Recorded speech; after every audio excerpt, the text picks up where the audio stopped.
Assalamualaikum, gua Aris. Dan lu pernah nggak ngalamin ketika lagi masa orientasi atau ospek, lu ngeliat tuh teman-teman atau senior lu yang lagi jadi panitia itu ngebentak-bentak, ngehukum, atau bahkan melakukan tindakan kekerasan, bahkan sampai tega menyuruh anak baru melakukan sesuatu yang hina, padahal dia yang melakukan hal itu adalah orang yang selama ini lu kenal baik-baik dalam keseharian. Baca tata tertibnya.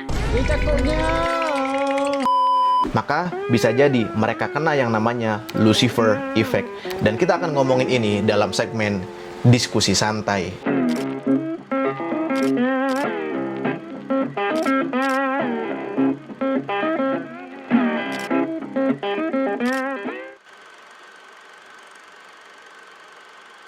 Sebelumnya disclaimer dulu, semua yang gue omongin dalam segmen ini itu sifatnya adalah berbagi literatur, bukan memberikan tinjauan dari sudut pandang seorang ahli. Dan syukur-syukur bisa membuka wawasan bahkan keran diskusi yang terbaru. Selain itu, apa yang gue bagikan itu masih bisa ditambahkan, bahkan dikoreksi. Makanya segmen ini gue namain diskusi santai. Lucifer sendiri dalam beberapa literatur itu diambil dari nama iblis yang dulunya tinggal di surga. Namun karena otoritas yang diberikan kepadanya, dia merasa sombong dan tidak mau menurut perintah Tuhan, sehingga harus berakhir dijebloskan ke dalam neraka. Tapi meskipun Lucifer Effect ini diambil dari nama iblis, bukan berarti fenomena ini membahas tentang orang yang berubah menjadi jahat gara-gara kerasukan iblis.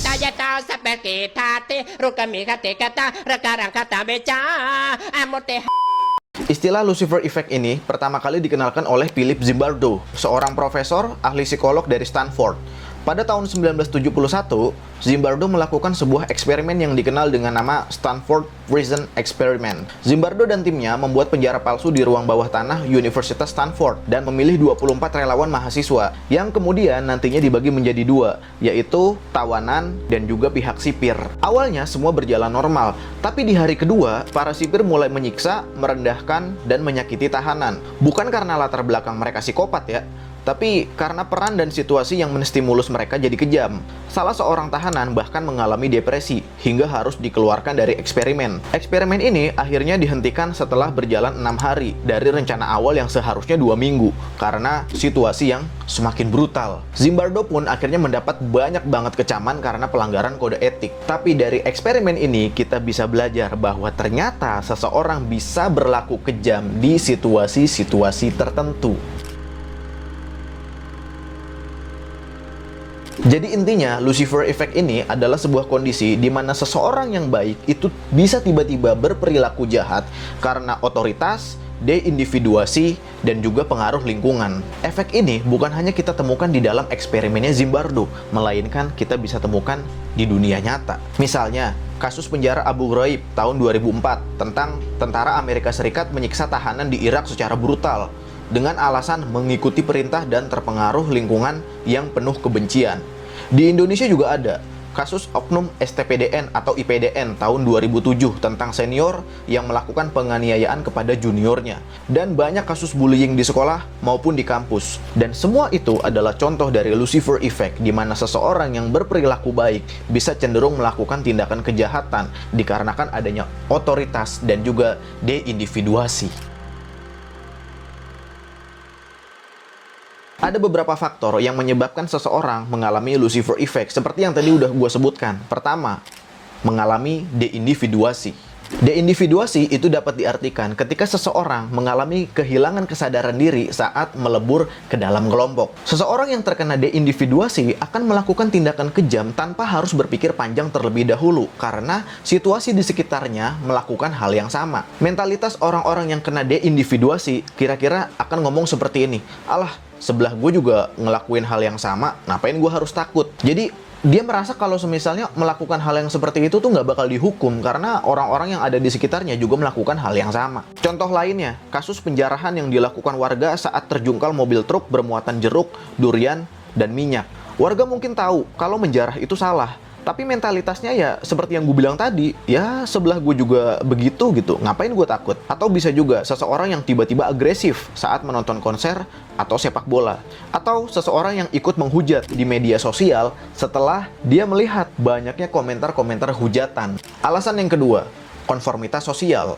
Konformitas sosial itu dapat diartikan ketika seseorang mencoba untuk menyesuaikan diri dengan norma-norma yang ada di sekitar. Konformitas sosial itu sebenarnya baik, manakala lingkungan yang ada di sekitarnya itu menunjukkan norma-norma yang baik. Tapi lagi-lagi, nggak semua lingkungan itu menunjukkan perilaku yang baik. Misalnya, seseorang yang biasa menjaga kebersihan, setelah pindah rumah jadi ikut buang sampah sembarangan, karena keumuman lingkungannya juga begitu.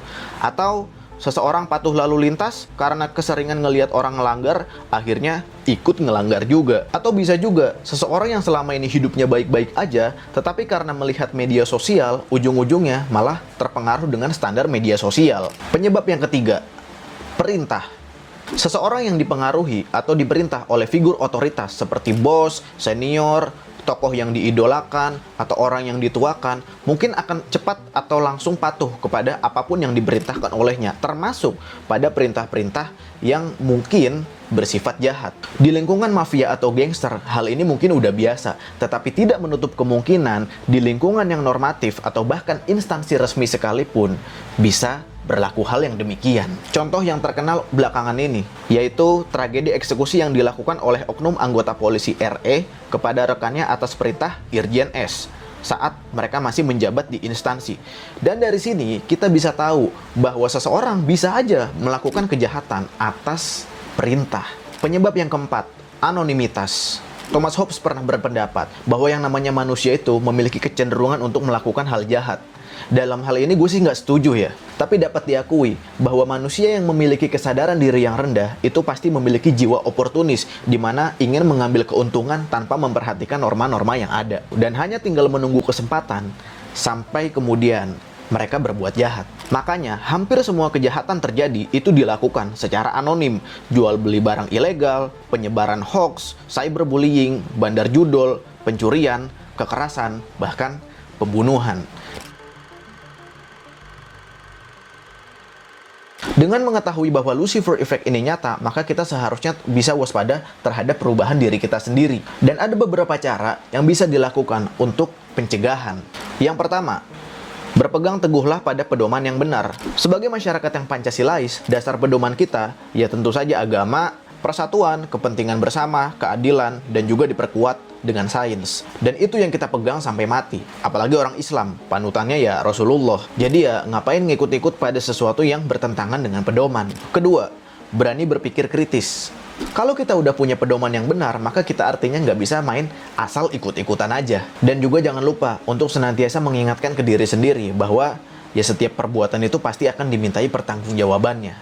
Lalu yang ketiga, milikilah empati. Semua orang punya hak dan juga perasaan. Anggaplah diri kita berada di posisi orang lain sebagai objek. Ya kan kita juga nggak mau diperlakukan buruk. Nah, kalau kita udah tahu pedoman yang benar, kita bisa berpikir kritis, kita punya empati, harusnya di situasi apapun, kita bakal tetap baik. Bahkan bisa aja muncul versi terbaik dalam diri kita pada situasi yang buruk. Kondisi ini yang disebut sebagai hero effect, kebalikannya dari Lucifer effect. Kemudian yang keempat, keluarlah dari lingkungan toksik. Kalau lu merasa bahwa lingkungan lu telah membentuk diri lu yang tidak sesuai dengan apa yang lu mau, maka keluarlah sebelum terlambat. Dan yang terakhir, persempit kesempatan orang berbuat jahat. Kalau lu generasi milenial atau generasi Gen Z awal mungkin pernah dengar kata-kata ini. Kejahatan bukan hanya terjadi karena ada niat pelakunya, tetapi juga karena ada kesempatan. Waspadalah, waspadalah. Dan memang benar gitu. Cara untuk mengurangi kejahatan paling efektif adalah persempit ruang atau kesempatan untuk melakukan kejahatan.